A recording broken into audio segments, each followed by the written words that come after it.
Okay, so what happens when the fuel pumps just run dry? This isn't some movie, it's the Great Supply Shock. Yeah, an energy black hole. A single conflict, and suddenly the entire world is in survival mode. So how does one regional conflict bring the entire world to its knees?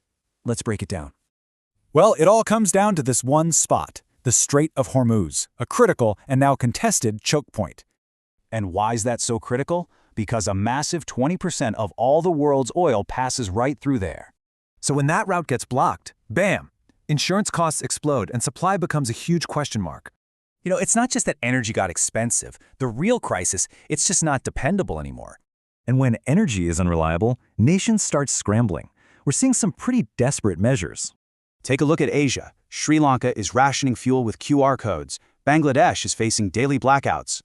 And for Bangladesh, get this, their LNG costs didn't just rise, they exploded by 18 times.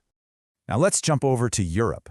In Slovenia, you can now only get 50 liters of fuel a day. And it's hitting the big guys too. Industrial powerhouses like Germany and Italy are sliding into recession. So is this really just about fuel? Or is something much bigger going on behind the scenes? Nope. It starts with energy, but then comes inflation, job losses. The whole economy grinds to a halt. Okay, amidst all this chaos, what about India? Their situation is, well, it's pretty complicated. On one hand, they have a decent commercial stock, but their strategic reserve, it's dangerously low. So their policy is kitchen first. They're making sure homes have gas, even if industry has to suffer.